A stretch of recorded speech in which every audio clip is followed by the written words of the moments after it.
Marcos capítulo 7, de 1 a 23. Nós vamos falar sobre a verdadeira espiritualidade, a verdadeira adoração que o Senhor requer de nós. E vamos terminar esse trecho da palavra de Deus.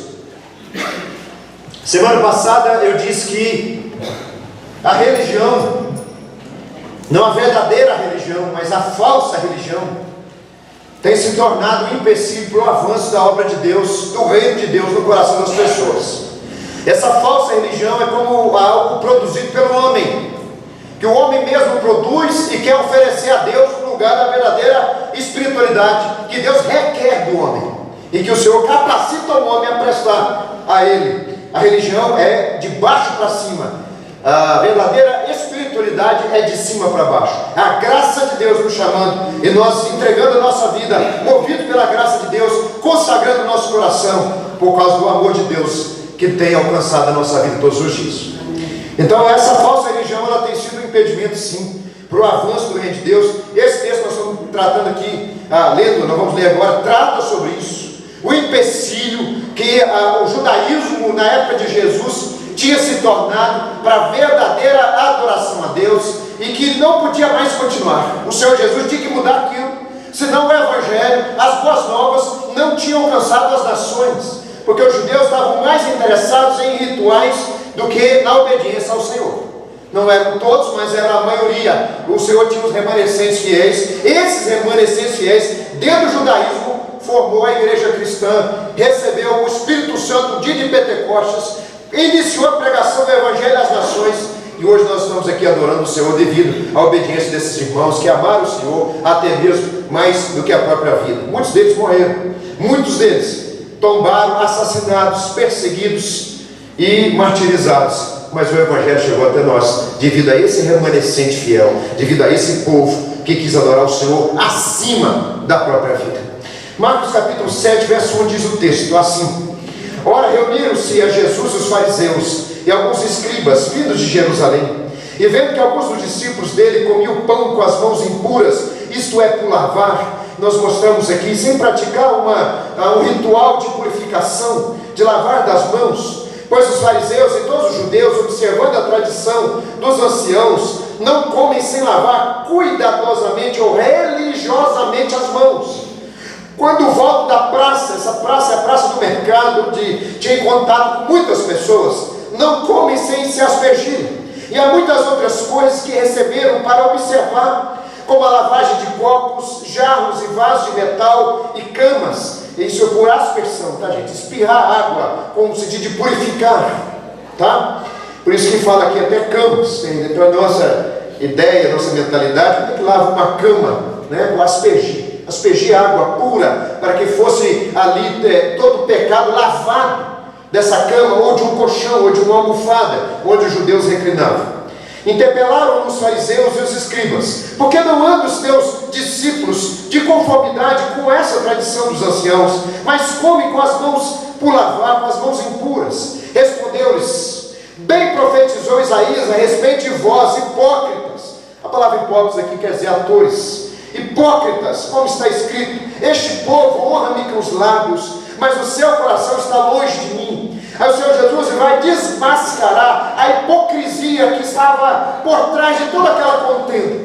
E a hipocrisia, o primeiro ponto que Jesus destaca, é quando a adoração externa não condiz com aquilo que acontece internamente. Os lábios louvam a Deus, mas o coração está longe do Senhor. Isso é hipocrisia. Ele vai dizer: em vão me adoram, ensinando doutrinas que são preceito de homens. Outro ponto que Jesus destaca acerca da hipocrisia é que a hipocrisia se aferra, se apega a doutrinas humanas enquanto abandona a revelação de Deus.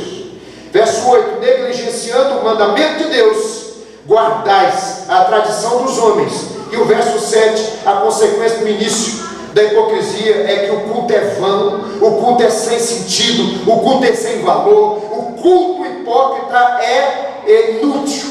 O Senhor Jesus estava dizendo: o culto hipócrita é inútil, é uma adoração sem valor algum. Continua no versículo 9, e disse-lhes ainda: jeitosamente rejeitais o preceito de Deus, para guardardes a vossa própria tradição. Agora Jesus ele vai fazer uma denúncia, que esse povo tinha uma prática de driblar a palavra de Deus. E presta atenção, quando a adoração é falsa, a obediência também será falsa. As pessoas vão dar muitas vezes valor a certos tipos de costumes do que a obediência ao mandamento do Senhor. E o Senhor Jesus vai então denunciar, uma forte denúncia contra essa atitude de driblar, de dissimular a obediência à palavra de Deus. E ele diz o seguinte aí no verso 9: rejeitosamente rejeitais. E no texto original, sabeis muito bem colocar de lado a palavra de Deus, para obedecer a sua própria tradição. Pois Moisés disse: honra teu pai e a tua mãe, e quem maldisser seu pai e a sua mãe, seja punido de morte. Mas vós, porém, aí começa o jeitinho de driblar o mandamento claro, expresso, objetivo da palavra de Deus. Como se dribla? Olha o versículo 11: vós, porém, dizeis: se um homem disser a seu pai e a sua mãe, aquilo que poderias aproveitar de mim é corbã, isto é, uma oferta para o Senhor, vocês então dispensais ou desobriga essa pessoa, como se alguém, alguma liderança, alguma autoridade humana pudesse dispensar alguém de obedecer a Deus. Mas eles estavam fazendo isso. Vocês dispensais ou desobrigam essa pessoa que tinha uma responsabilidade de atender seus pais, mas que quis entregar aquele recurso que poderia abençoar seus pais, quis entregar para o templo. Aí os sacerdotes então pegavam aquele recurso, consagrava, e esse recurso agora era proibido para ser usado nas coisas comuns da vida. E eles diziam então: você agora está desobrigado de obedecer a palavra de Deus.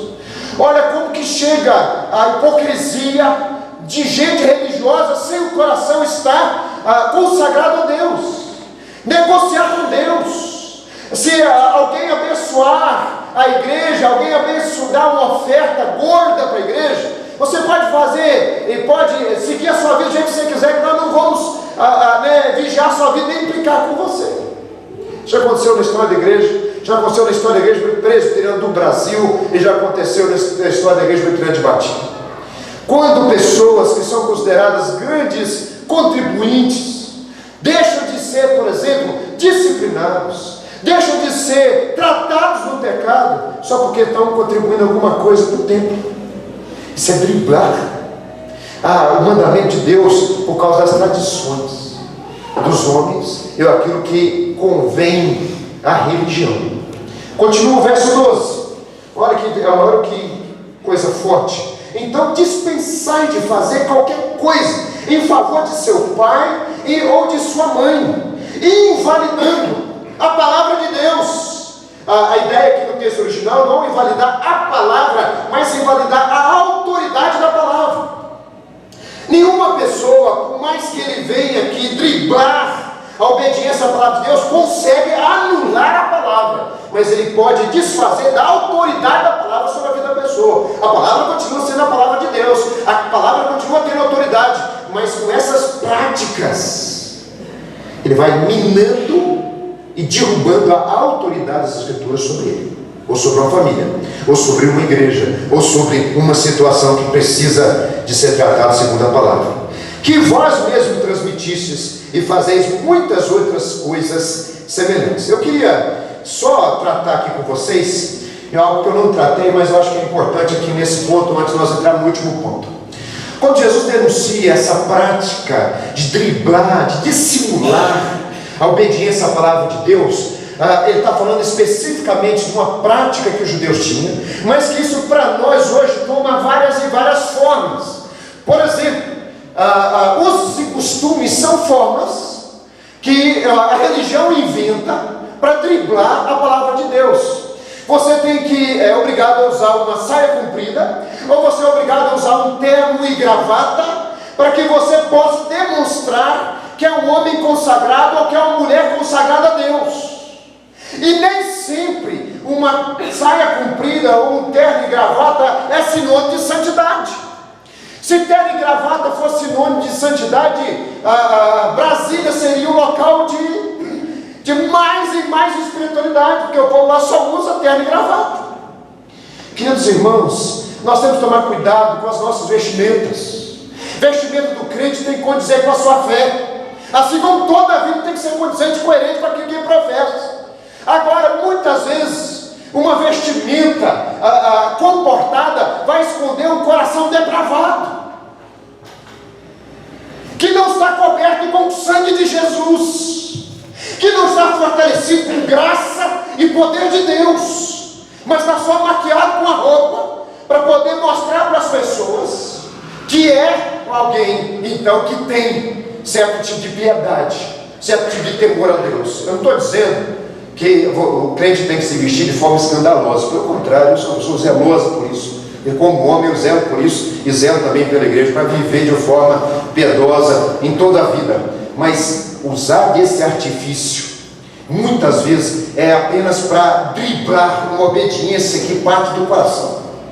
Uma saia comprida, um terno e gravata, não vai mudar dentro de você, não vai trazer santidade para dentro de você, se você não submeter seu coração carnal à presença de Deus. Outra coisa que muitas vezes nós fazemos para driblar a obediência à palavra de Deus é usar dessas frases de efeito, esses jargões evangélicos, para poder desfazer de uma situação de derrota em termos espirituais. Vou dizer uma coisa, por exemplo, você está com um problema na sua vida conjugal, e esse problema é resultado da falta de respeito, da falta de companheirismo, é resultado da falta de amor, de fidelidade que você devia ter com o seu cônjuge.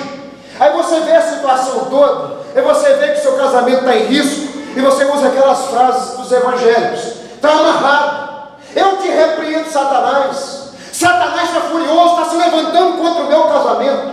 Aí você usa esses jargões, usa essas frases de efeito, como se isso tivesse algum tipo de efeito para melhorar ou para mudar a sua situação conjugal. O negócio é você quebrantar o coração e voltar para a palavra. O problema que está acontecendo com você não é o diabo que está se levantando contra a sua vida, é seu coração duro que está impedindo a graça de Deus fluir no seu casamento e abençoar para que você tenha um casamento saudável. Então não vem driblar a obediência à palavra de Deus com esses jargões, não, porque isso é coisa de fariseu, isso é coisa de religioso, porque quer fugir da responsabilidade daquilo tudo que aconteceu e está acontecendo na situação da sua vida. Por exemplo, você está com as suas finanças todas atrapalhadas, você está com as suas finanças todas fora de lugar, e você vai dizer, e vai olhar para essas finanças e vai repreender o devorador. Você tem que repreender você mesmo, da sua má administração, da sua ganância, da sua cobiça. Aí o crente vai numa campanha aí, de uma igreja dessas aí, e fala: nós vamos repreender o devorador na sua vida. Repreende o cartão de crédito, você não tem controle nele, é muito mais fácil, e vai dar muito mais resultado você quebrar esse cartão de crédito e não usar mais ele. Uma pessoa, não sei quem chegou para mim e falou: pastor, tem 3 cartões de crédito, você vai ter que quebrar 2, pelo menos um. Se você não tiver condições, quebra os 3.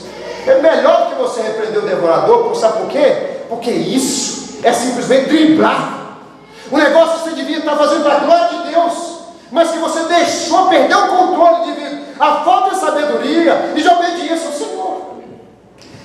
Sabe o que é driblar a palavra de Deus? É quando você se preocupa com o desenho animado que o seu filho está vendo, que ele tem que preocupar. Eu vejo o tempo todo. Eu já ensinei a Sofia, quando tem desenho de bruxa, ela sai correndo, quem já foi em casa já viu isso, e ela chega para mim e fala assim: papai, desenho de bruxa. E ela desliga a televisão, ou ela vem e eu vou lá e desliga a televisão. Nós temos que se preocupar com isso, com certeza. Mas tem crente que preocupa mais com o desenho.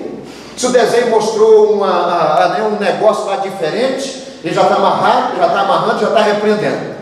Se a novela é Salve Jorge, ele está repreendendo, porque Salve Jorge um cumprimento de terreiro de macumba. Mas se a novela chamasse Nova Jerusalém, eu estaria assistindo, porque o negócio é o nome. Se é Salve Jorge, ou se como aquelas novelas que tem os nomes assim mais apimentados, né? O crente amarra, não é de Deus, e faz um escândalo, e faz todo o movimento no Facebook para boicotar a novela da Globo. Mas se tivesse um nome espiritual, estava todo mundo sentado e assistindo com a consciência livre. Meu irmão, isso é driblar a palavra de Deus. Você arruma desculpa para fugir da radicalidade da obediência que o Senhor Jesus quer de você, e você vai colocar desculpa nessas coisinhas. Ah, você tem o nome de macumba, você tem o nome do diabo, eu não assisto. Mas se não tiver o nome, se for um negócio mais romântico, um negócio assim mais tranquilo, eu vou assistir. E você perde horas e horas e horas alimentando sua carne, enquanto seu coração está endurecido e fraco, sem graça da parte de Deus. Driblar a palavra de Deus é quando você é espiritual no templo, mas desumano dentro de casa. Todos nós temos problemas, todos nós temos conflitos, todos nós temos dificuldade de relacionamento dentro de casa. Agora, uma coisa é você ser desumano dentro de casa, seu trato é desumano. É isso que Jesus está dizendo. Quando tinha pessoas que precisam de você, você se preocupa mais em estar no templo e fazendo as coisas do templo, as suas tarefas do templo, do que cuidar de gente que precisa de você. É isso que Jesus está dizendo. E nós temos que falar exatamente isso. Tem pessoas que é uma bênção. Tem gente que aqui dentro da igreja é um cordeiro, mas dentro de casa é um cachorro de bravo, raivoso, violento e que ataca de todas as formas, tanto homem quanto mulher. Então olha só, queridos, isso é forma de driblar a palavra de Deus. Sabe como é que aconteceu que eles caíram nisso aí? Nessa religiosidade fria? Sabe? Tudo começou com uma boa motivação, para que eles caíssem nesse legalismo, nesse uso e costume. Começou com uma coisa boa. Sabe o que é uma coisa boa? É que eles tinham esse hábito de lavar as mãos, porque eles consideravam o seguinte: a minha casa é o meu templo, a minha mesa é o altar, e o meu alimento é o sacrifício. Em outras palavras, eu sou espiritual em casa, da mesma forma que eu sou espiritual na igreja. Não tem diferença nenhuma. Na verdade, você é espiritual mesmo dentro de casa. Na igreja é 1 hora, 1h30. É muito fácil você ser espiritual aqui na igreja. Eu até gosto de dizer aqui para os casais: se a sua esposa olha para você, o seu esposo olha para você e diz o seguinte: a minha mulher é crente, ele é pecador, necessita da graça de Deus, o sangue de Jesus tem que estar sobre a vida dele, como qualquer outra pessoa, mas é um homem de Deus, mas é uma mulher de Deus. Basta, o diabo pode se levantar, o mundo inteiro pode se levantar contra você, mas você tem o testemunho da pessoa mais próxima de você, e que testifica você um homem de Deus, um homem quebrantado, uma mulher do Senhor, uma mulher de Deus. Agora, querido, você pode ter a aprovação de todos, não ter a aprovação de Deus, não ter a aprovação do seu cônjuge, se você for casado, ou dos seus pais, se você é solteiro, você não está por fora, você está vivendo religiosidade, você não está vivendo a espiritualidade de Jesus para você. Quando você vai olhar as cartas de Paulo, Paulo fala de espiritualidade, Paulo fala de enchimento do Espírito Santo, Paulo fala de falar entre os crentes com salmos, hinos e cantos espirituais. Logo depois vai tratar sobre família, logo depois vai falar sobre relacionamento conjugal, logo depois vai falar sobre pais e filhos, logo depois vai falar sobre trabalho. Uma parcela da espiritualidade é vivida aqui, todas as demais parcelas da espiritualidade é vivida lá fora, principalmente dentro da sua casa. Se você é crente dentro do seu lar, você é crente de fato. Se você é crente dentro da igreja, mas não é crente dentro do seu lar, você não é cristão, você é no mínimo um religioso, um hipócrita, você está fingindo, você está sendo um ator, mas não está vivendo o discipulado que Jesus quer para você. Nós terminamos aqui então esse ponto, entramos no último ponto. Jesus é abordado, a causa do conflito é uma tradição. Jesus faz uma análise profética disso e leva lá para o texto da profecia de Isaías, e logo depois ele faz uma denúncia por trás de toda aquela folhagem de espiritualidade, de religiosidade. Era hipocrisia, e hipocrisia prática em coisas tão banais, em coisas tão sérias, às vezes banais de um lado e sérias de outro. Jesus vai apontando o dedo, é aqui. Agora ele vai dar uma lição, e ele quer que todo mundo preste atenção nessa lição. Olha a ênfase que ele dá. Eu vou mostrar para vocês 4 detalhes que ele está chamando a atenção para ele. Ele fala assim: eu quero que vocês entendam isso, eu quero e eu preciso que vocês entendam isso. Olha que interessante, no versículo 14, comecei no verso 14, ele vai iniciar agora uma lição com respeito a tudo isso que ele disse aqui e rebateu. Disse que os fariseus abordaram ele e criaram esse caso. Verso 14, na parte A, fala assim: convocando ele de novo à multidão. Ele vai tratar com as pessoas em geral, logo depois ele vai tratar com os discípulos, mas ele quer enfatizar. Ele está dizendo assim: eu preciso que vocês aprendam isso, eu preciso que vocês ouçam o que eu vou dizer. Isso é libertador. E aqui que vai estar realmente o problema espiritual dessa geração que está aqui, e da nossa geração também hoje. No versículo 16, ele tem uma expressão que Jesus usa várias vezes: se alguém tem ouvido para ouvir, ouça. Em outras palavras, se você está atento, e se você tem discernimento espiritual, eu estou falando é com você. Jesus está chamando a atenção do povo para ele: venha para mim, eu preciso que vocês guardem isso, eu preciso que vocês retenham esse ensinamento.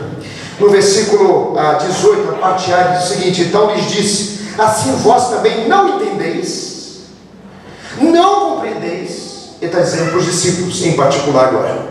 Ele trata com a multidão, agora ele vai tratar com os discípulos. E no versículo 20, diz o texto: e dizia, o que sai do homem, isso é o que o contamina. Esse "e dizia" dá a ideia que ele repetia várias e várias vezes esse mesmo ensinamento. Ele repetia várias vezes essa mesma lição. Era algo que Jesus queria que ficasse gravado, impresso, porque a partir desse ponto, que a igreja entendendo isso, eles estariam capacitados a lidar com as outras coisas quando eles fossem pregar nas nações. Interessante, você vai olhar no verso 24, Jesus ele sai da terra de Israel, e é a única vez que ele vai para fora da terra de Israel, vai para Tiro e Sidom. Logo depois de dizer que as rituais da religião judaica não tem valor nenhum, ele sai e vai para um lugar gentil, que judeu não ia. E ele vai lá e salva uma mulher, liberta a menininha que estava endemoniada e salva uma mulher grega. Ele está dizendo o seguinte: vocês precisam entender isso, porque quando vocês entenderem isso, vocês vão se desvencilhar desse ritual de tradições e rituais. Vocês vão viver a espiritualidade verdadeira, e mais, vocês vão se preocupar, que de fato tem que ser preocupado, que é o coração de vocês. Mas interessante que a palavra coração aparece 3 vezes nesses 23 versículos.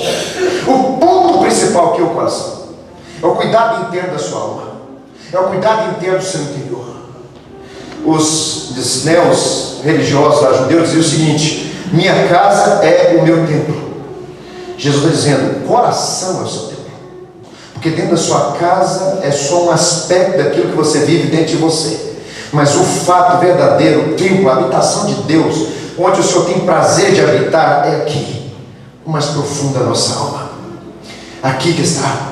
Jesus estava dizendo o seguinte: desvencilhe dessas coisas e passa a viver uma religião do coração, uma espiritualidade do coração, onde você se preocupa com o seu coração e como é que está o seu coração. Jesus ele vai explicar 3 coisas então, para enfatizar, e depois vou caminhar para o final.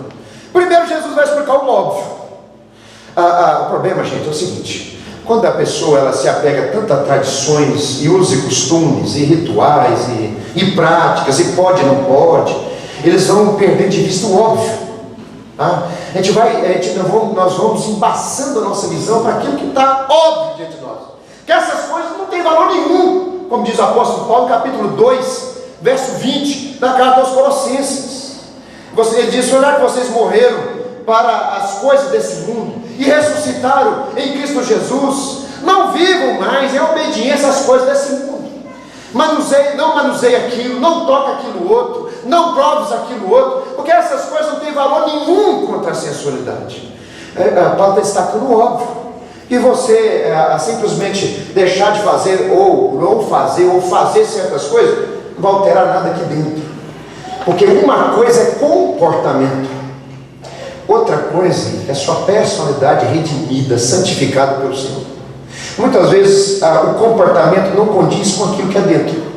Jesus está tratando para condizer aqui dentro, naquilo que você é de fora, onde você conhece, e acima de tudo e de forma plena, onde Deus te conhece. Olha no versículo 15: nada fora do homem que entrando nele o possa contaminar, mas o que sai do homem é o que o contamina. Jesus está dizendo o óbvio. Você comer ou deixar de comer carne de porco, deixar de comer carne de porco, como tem uma ala da igreja evangélica que tem esse preceito, E foi dito aqui hoje na classe da escola dominical de novos membros, o presbítero Zenito citou isso, onde chega a criar até inimizades familiares. Porque pode comer ou não pode comer. Se aproveita uma costelinha com angu e couvezinha picada, ou se não pode comer a costelinha, você vai comer outra coisa. Tá? Eu estou dizendo, nada que você coma e você vai experimentar vai fazer diferença aqui dentro. Gente, para nós é um negócio tão móvel, sabe por quê? Porque nós estamos vivendo no Evangelho, né? Nós já estamos vivendo essa nova consciência do Evangelho, pelo menos alguns, mais, outros menos, mas no geral todos nós estamos vivendo essa consciência nova que Jesus trouxe da realidade espiritual. Mas os judeus não tinham isso, e para muitas pessoas já tem isso ainda. Posso ou não posso? Posso comer carne de porco ou não posso comer carne de porco? Guardo o sábado, guardo o domingo, o que eu faço? E a pessoa fica nesse tempo aí que devia estar buscando a graça de Deus para santificar o seu coração, preocupado só nessas regrinhas que não mudam a vida de ninguém. Deixa eu dizer uma coisa para vocês. Se a igreja não tivesse entendido isso, ela nunca tinha saído de Jerusalém. Você sabe que a igreja ficou em Jerusalém por muito tempo, pensando que Jesus só tinha vindo para os judeus. Quando o Senhor apareceu a Pedro numa visão, ele estava orando na laje de uma casa, ele estava orando, no meio-dia, sol quente, o homem estava com fome, e ele teve um momento de êxtase, de visão espiritual. O Senhor mostra para ele um lençol, e no lençol estava cheio de animais que os judeus não comiam. Que é isso que o Senhor Jesus agora vai fazer. Diz o versículo, que ele considera puro todos os alimentos. Olha comigo, verso 18. Os discípulos pedem a explicação da parábola, ele vai explicar. Vocês não entendem? Gente, é tão óbvio. Nem sempre o óbvio é aquilo que nós enxergamos primeiro. Nós complicamos o negócio e deixamos o simples passar. Não compreendeis que tudo que de fora entra no homem não pode contaminar, porque não entra no coração, mas entra no estômago, e sai para um lugar escuso, sai para uma fossa, sai para o esgoto. E assim considerou ele puros todos os alimentos. Jesus, a segunda coisa que ele vai fazer, é por isso que ele chama a atenção, é por isso que ele quer que todo mundo anote o que ele vai ensinar, porque aqui ele quebra essa barreira que havia entre judeus e não judeus, entre judeus e gentios. Se Jesus não tivesse dito isso aqui, se Jesus não tivesse ensinado isso aqui, a igreja tinha parado de Jerusalém, e aí o Evangelho não tinha alcançado todas as nações como alcançou o Brasilzão nosso. E nós queremos e oramos para que alcance mais ainda, para que mais e mais vidas sejam convertidas a Jesus. Pedro então recebe aquela visão, e o Senhor chega para Pedro e fala assim: mata e come. E tinha todos os animais, e répteis, cobra, calango, camundongo, tinha tudo lá dentro. Animais criados, que nós não comemos não por serem proibidos espiritualmente de comer, mas tem gente que não come porque não tem estômago. Eu fui comer uma paca, eu já quase vomitei, eu sou fraco para isso. Meu sogro comeu um pedacinho de paca lá, ganhou um pedacinho de paca e veio com aquele negócio, vou comer igual uma costelinha de porco. Eu comecei a comer aquele negócio e começou a rodar aqui dentro de mim. Eu falei: não, joga fora, não como. Nós não comemos isso porque é espiritualmente proibido. Tem gente que gosta, tem gente que come javali, tem jacaré, cobra, anta, paca, rato. Se você for fora do rato, não é rato, é difícil, né? Tadinho. Mas tem gente que come javali, né? Come esses animais todos. Não consegue comer, eu não consigo, não tenho estômago para isso. Mas Pedro era judeu. E ele falou assim: Senhor, nunca entrou isso na minha boca. Aí o Senhor fala para ele assim: Pedro, aquilo que eu considerei puro, não deixa você, né? Não faça disso algo sujo, porque eu já considerei puro, está abençoado. Essa restrição foi só por um momento. E olha só como é que é o problema de uma religiosidade. O problema da religiosidade é que a regra ela vira um fim em si mesmo. A regra começa com uma boa motivação, depois ela vira um fim em si mesma e vira uma regra que é inegociável. Pedro responde para Jesus, e o Senhor aparece para ele em visão. Pedro responde para Jesus: Senhor, nunca eu vou comer um negócio desse. A pessoa, quando ela vai se apegando a essas tradições, e esses usos e costumes, e essas regras religiosas, ela vai se considerando até mais sábia do que Deus. desapegar disso é tão sério, desapegar disso é tão forte, que você por um momento vai se sentir como se não tivesse estruturas, porque caminhar na verdade do Evangelho gera em você responsabilidade. Regras, usos e costumes só geram em você aquilo que nós chamamos de muleta. Você precisa disso para não pisar na bola, não soltar a franga. Eu não posso pintar a unha de vermelho, senão eu vou sensualizar mesmo. Eu vou tirar uma selfie e vou colocar no Facebook sensualizando. Não posso usar um decote porque eu vou aproveitar o decote. Eu comprei, eu fiz um implante de silicone, eu quero mostrar o negócio, né? Gente, tem gente que usa disso como amuleto para não soltar a franga, porque se tirar isso dele, ele não sabe viver a sua espiritualidade com responsabilidade e temor a Deus, e deseja glorificar o Senhor em toda a vida. Se tem gente olhando, se só Deus vê, ele glorifica a Deus do mesmo jeito, ele tem temor a Deus do mesmo jeito, o seu coração está fervoroso do mesmo jeito, sua alma está cheia de temor do mesmo jeito. É por isso que desvencilhar dessas regras é tão difícil, porque leva você a pisar no chão da responsabilidade. Você para com Deus, você é responsável para com a sua vida e o seu testemunho. Você se apega a essas regras, é sua muleta, porque se deixar, você vai querer viver no mundão e no pecado e nas coisas que esse mundo te oferece. Minha religião não permite. Não posso fazer porque eu sou crente. Você não pode ou não deve fazer porque isso não agrada a Deus, não glorifica a Deus. O Senhor não é honrado com tal coisa. Não é porque a sua religião não permite, meu querido. Esse que Paulo trata em 1 Coríntios, quando ele fala: tudo me é lícito, mas nem tudo me convém. Você vai aprendendo a pesar aquilo que é bom, aquilo que é justo, aquilo que é verdadeiro, como diz Filipenses no capítulo 4, aquilo que tem algum valor, aquilo que tem algum louvor, aquilo que tem alguma honra, e você vai falando: serve, é bom, me edifica, faz bem, vem, eu quero, e você traz para dentro do seu coração. Isso aqui não presta, aqui não vale nada, você não se apega a isso, porque o seu amor a Jesus é muito maior do que o apego a essas coisas que o Senhor Jesus não se agrada. Por último, Jesus vai ensinar algo além do óbvio. Ele vai ensinar algo além do que as pessoas podem observar. Agora ele vai tratar de fato o problema. Está aí nos versículos finais, que é o problema do coração. Nosso coração é uma fonte de imundícia, onde Jesus vai dizer: o problema não está fora, como tem muita teoria que diz, né? O problema está no meio, a pessoa é influenciada pelo meio, e com certeza a influência pelo meio. Teorias sociológicas vão trabalhar sobre isso. O problema está no meio. O problema está no meio quando ele já acha algum tipo de ponto de contato aqui no coração. E Jesus vai trabalhar que o problema não é bem tanto o meio, o problema é aqui. Se o meio às vezes não proporciona certo tipo de pecado, mas se o coração não for quebrantado e santificado, a pessoa vai fazer o erro do mesmo jeito. Gente, nós vemos a história da igreja, por exemplo, quando a igreja passou naquele período ali, depois do começo ali da igreja primitiva, a igreja se reunia em mosteiros. Vamos todo mundo para o mosteiro, vamos embora, todo mundo para o mosteiro.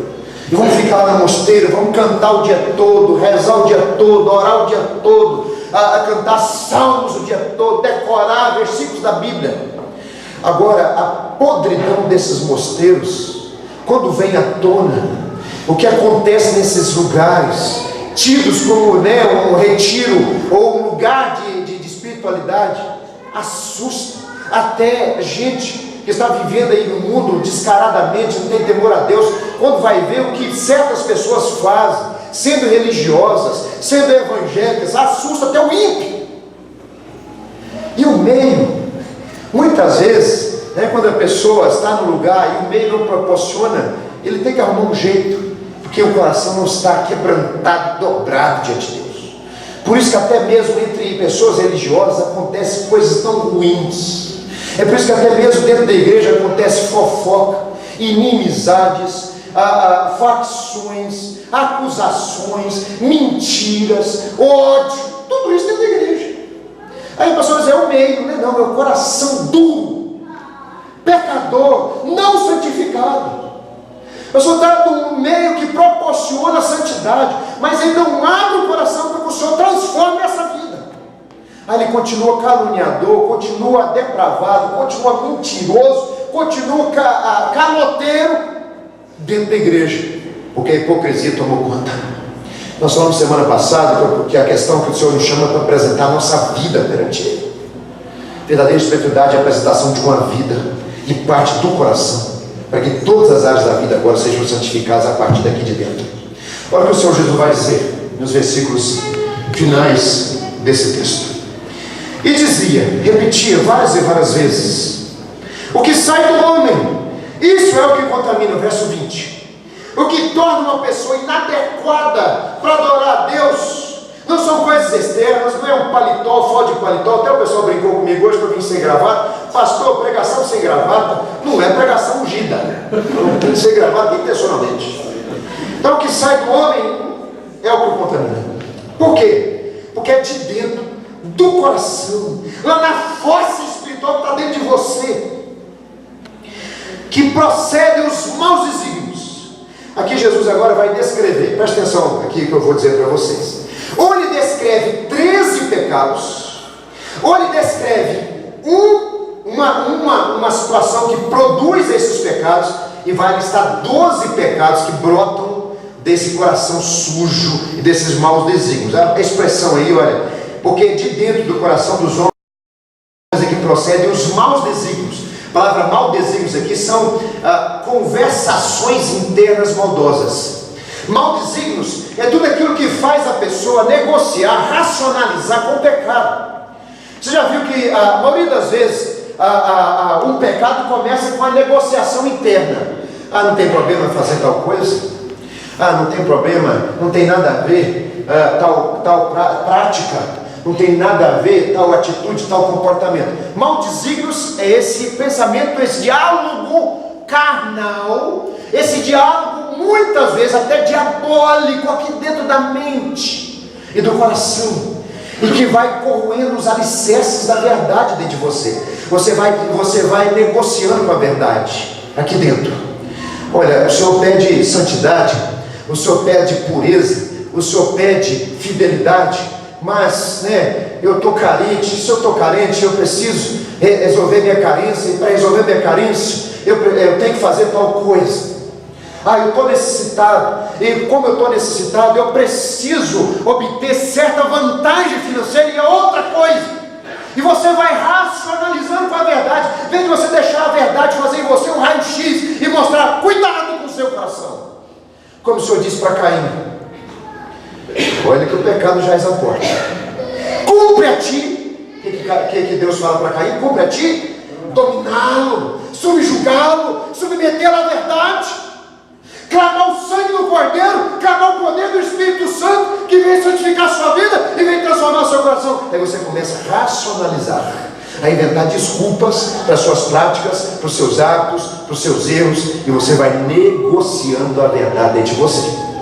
Essa negociação interna que acontece no coração é que vai produzir essas impurezas que Jesus passa a descrever agora. Olha que interessante. Isso que é a psicologia bíblica, tá, gente? Olha, porque do coração, de dentro do coração dos homens, é que procedem os maus desígnios. Eu entendo que esse maus desígnios é ali o ferver que vai jogar essas coisas para fora. Eu entendo assim. Tem gente que entende que é o primeiro dos pecados que brota do coração. A minha ideia, de acordo com meus estudos, é que essas conversações malignas que nós temos negociando a verdade aqui dentro, é que vai produzir o que Jesus diz. Olha, a prostituição. A palavra prostituição aqui não é prostituição profissional. É a palavra que quer dizer impureza sexual em todas as áreas. A começar de uma coisa simples chamada pornografia, até a prostituição profissional, onde a pessoa procura um profissional do sexo ou um profissional do sexo para satisfazer os seus desejos carnais, sexuais depravados. Prostituição aqui é impureza sexual. Continua. A prostituição, os furtos. A palavra furto aqui é você, que a palavra furto para nós traz a ideia de roubar alguma coisa escondido, né? Foi furtado. É diferente de roubo, é o assalto. Mas a palavra aqui é assalto mesmo. É quando você subtrai alguma coisa intencionalmente, com a intenção de subtrair, seja um imposto, seja o tempo de alguma coisa que devia dedicar tempo para aquilo, mas você subtrai para outras coisas, seja os seus relacionamentos, tudo aquilo que você subtrai de alguém, você devia conceder para alguém, ou devia honrar aquilo que a pessoa tem, mas você subtrai para você mesmo, tá? Sejamos sinceros, viver à luz da verdade, deixar que a verdade conduza a nossa vida não é fácil. Você chegar no começo do ano e chegar para o seu contador dizer para você que você tem que pagar 3 mil reais de imposto de renda, e você vai entregar isso para um governo corrupto, e você vai entregar isso para ser usado em todo tipo de prática corrupta, mas você, por ser homem de Deus e servo de Deus, você fala, vou pagar até o último centavo, porque cabe a mim obediência, não cabe a mim questionar.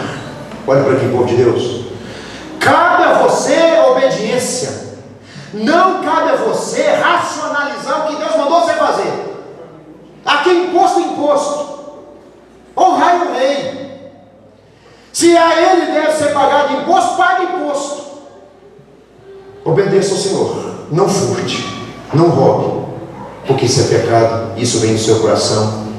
Nós estamos na época do café, e nós sabemos quanto roubo acontece nesse tempo, quando você falsifica uma amostra de café, ou quando você oferece um preço que não é o verdadeiro, não é justo, e não é o condizente com aquilo que a pessoa trabalhou, suado, para você pagar para ele.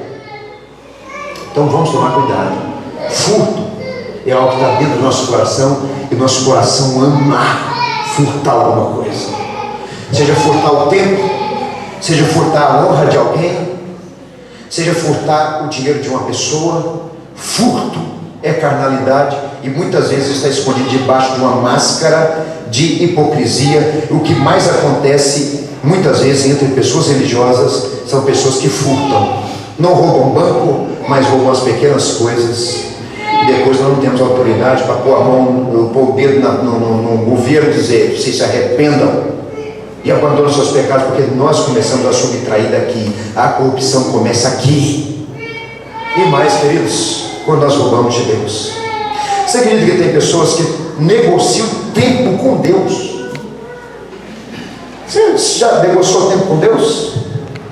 Pastor, Senhor, eu peço que você tenha misericórdia, porque a vida é tão corrida que eu não estou conseguindo orar. Eu peço que o Senhor me perdoe, porque a vida é tão corrida que eu não consigo ler a Bíblia. Agora deixa eu falar uma coisa, quem criou essas coisas? Quem te sustenta para trabalhar? Quem te conduz na sua vida? Não é o mesmo Deus que você está pedindo perdão a Ele? Sabe por quê? Porque você está roubando tempo que devia ser consagrado a Deus, mas você não consagra. Seu coração não quer submeter a Deus nesse quesito importante, que demonstra a verdadeira espiritualidade da sua vida, que é consagrar tempo a Deus, naquilo que é prioridade, naquilo que é importante, naquilo que é bom, naquilo que é proveitoso. Nós viemos aqui na igreja e cantamos certas coisas que não condiz com o furto que nós praticamos semanalmente de um tempo que Ele devia conceder a Deus, que nos dá todas as coisas para o nosso prazer, para o nosso aprazimento e para a glória dele. Continua. Você vê que a análise de Jesus é muito mais radical.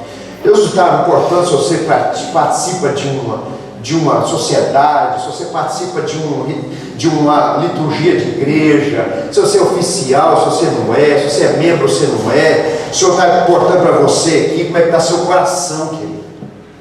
Ele vai dizer, olha, os furtos, os homicídios, desde o ódio, nós não podemos esquecer. E muitas vezes nós apontamos nosso dedo lá para fora e dizemos, é um assassino, é uma prostituta, é um beberrão. Mas quando nós chegamos em Mateus capítulo 5, abre comigo por favor, põe alguma coisa aí para marcar. Vem para Mateus capítulo 5 comigo, e você vai ver no versículo 21, capítulo 5, verso 21. Povo de Deus, odiar alguém é matar essa pessoa. Tem gente aqui que nunca pegou numa arma, mas seu coração tem um arsenal de arma para destruir a vida de todo mundo. Está cheio de ódio, está cheio de veneno dentro do coração.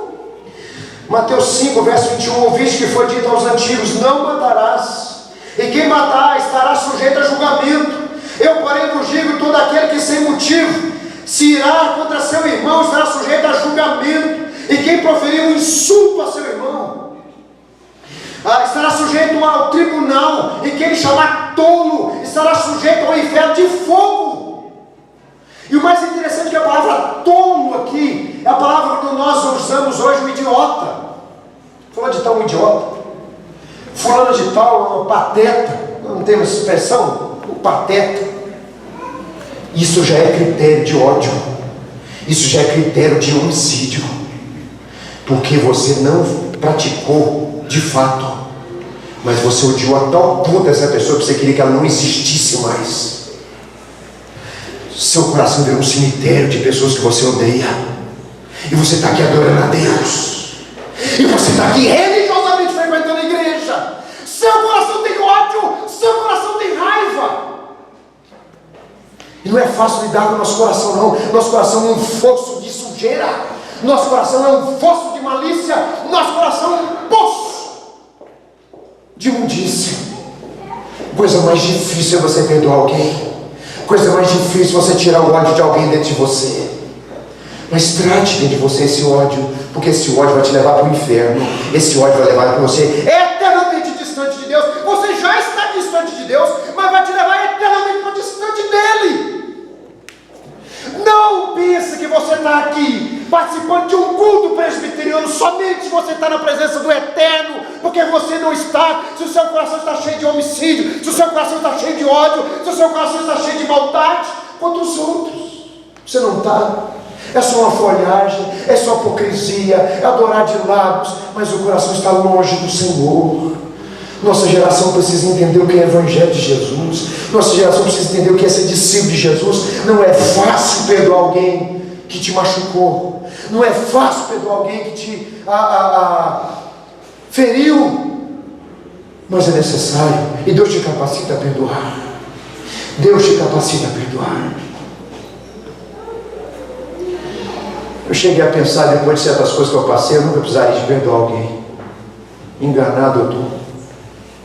Minha esposa leu o testemunho de uma judia na época do Holocausto, que foi levada para o campo de concentração, e Deus abençoou ela a se converter, e ela conseguir perdoar aqueles judeus, aqueles alemães que mataram tantos judeus, mataram seus familiares, torturaram essa moça.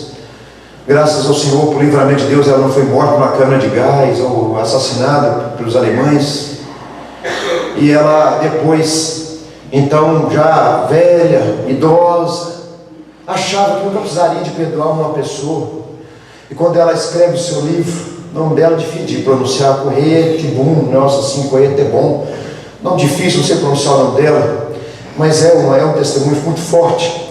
E ela vai dizer que precisou de perdoar amigos que tinham falhado com ela. Ela falou assim: e foi mais difícil perdoar meus amigos do que perdoar os nazistas que tinham me torturado nos campos de concentração. Ela já era uma mulher de 80 anos, já era uma pessoa que já tinha uma caminhada já com Jesus. Não é fácil, mas é necessário você arrancar esse ódio dentro de você, porque esse ódio vai te levar para o inferno, vai te levar eternamente para longe de Deus.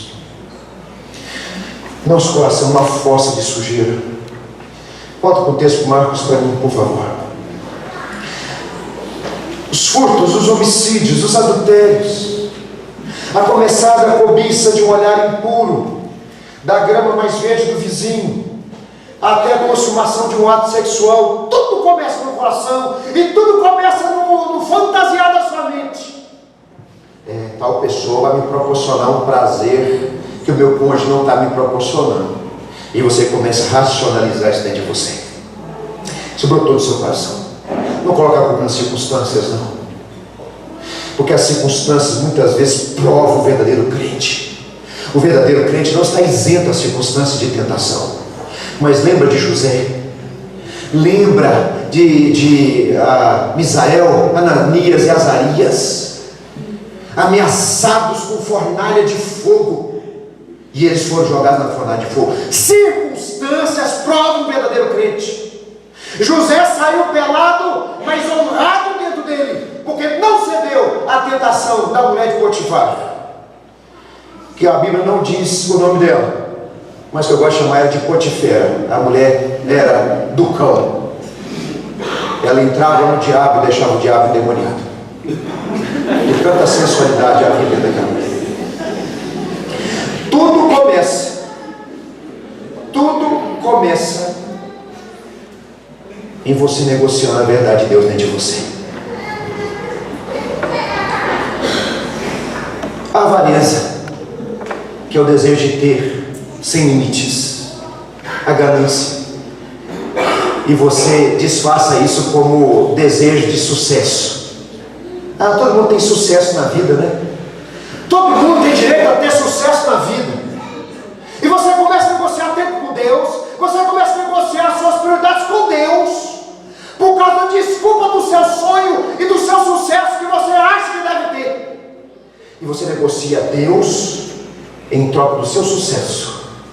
Mas o que está movendo você é a avareza, é cobiça sem limite de bens materiais e de dinheiro. Seu Deus é Mamon, me desculpe dizer, mas seu Deus é Mamon. Jesus continua: a inveja, o engordo. Gente, inveja é um negócio tão banal, tão infantil, tão bobo. Você sabia que tem irmãos nossos que lutam contra a inveja? Porque sabem que são invejosos, mas não querem viver isso. Mas tem outros que praticam a inveja. Não consegue ver alguém estacionando um Corolla e se sentir feliz com ele. Não consegue, por exemplo, se alegrar com uma pessoa que teve uma conquista legítima, justa, abençoada por Deus. É invejoso, tem olho gordo. Inveja é algo que brota do fosso sujo do seu coração e que precisa ser tratado por Deus. Você sendo religioso, você pode estar vivendo e tomado de inveja, infeliz. Uma pessoa invejosa é infeliz. Uma pessoa invejosa nunca é satisfeita com aquilo que tem. Ele está sempre olhando para aquilo que o outro tem e queria ter aquilo que o outro tem. É o marido do outro, é a mulher do outro, é o carro do outro, é a casa do outro, é a roupa do outro, é o filho do outro. Tem gente que tem inveja de filho dos outros. Aquela pessoa que é invejosa não é alegre, não é satisfeita, não é contente naquilo que tem.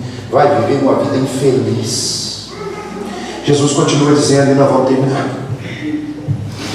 a inveja, a blasfêmia. Interessante, né, queridos irmãos, que Jesus está dizendo isso para ímpio, tá?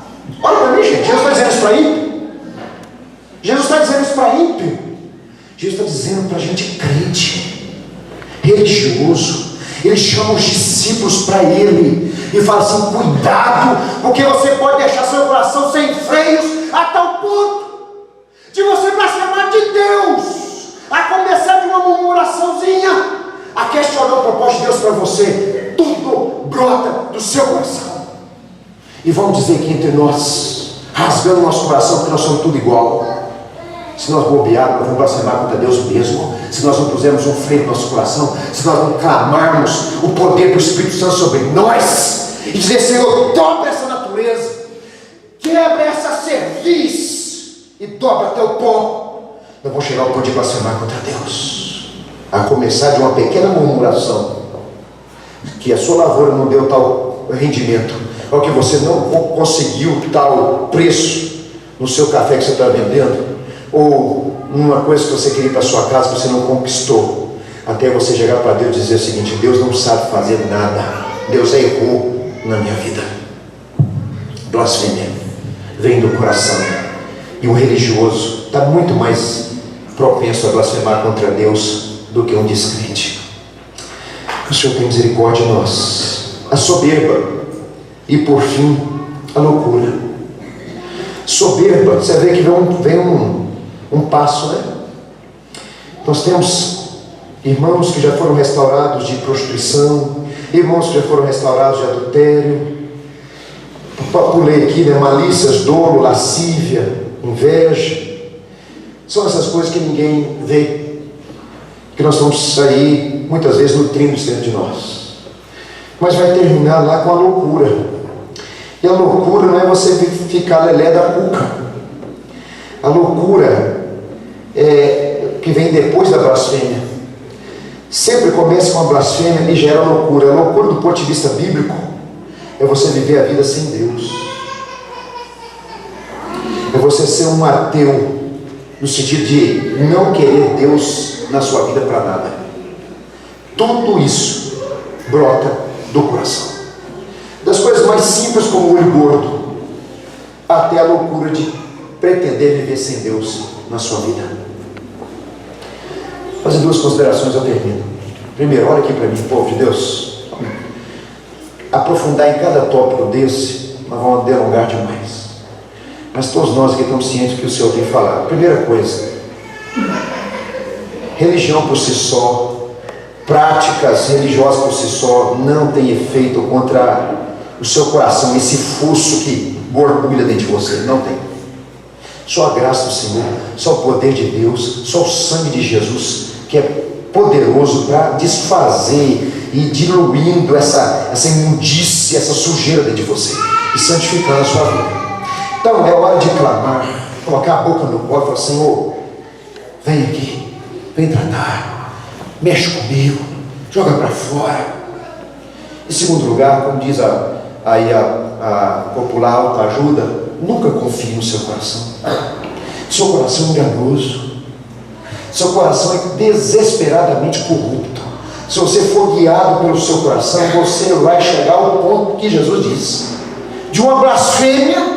Se Deus não tiver misericórdia de você, da loucura de viver sem Deus e pretender viver sem Deus. Fica com a palavra, obedece a palavra, não vai no seu coração, não vai na sua ideia, não se apoie nos seus pensamentos, porque você vai chegar no fundo do poço e vai conhecer o que há dentro de você. Esses pecados que estão aí o tempo todo querendo abrir a jaula e sair. E você vai destruir sua vida. Que Deus tenha misericórdia de nós, meus irmãos. Que Deus tenha misericórdia de nós. Porque Jesus quis que isso ficasse bem falado, Ele quis. Porque todos nós estamos sujeitos a isso. Vamos orar?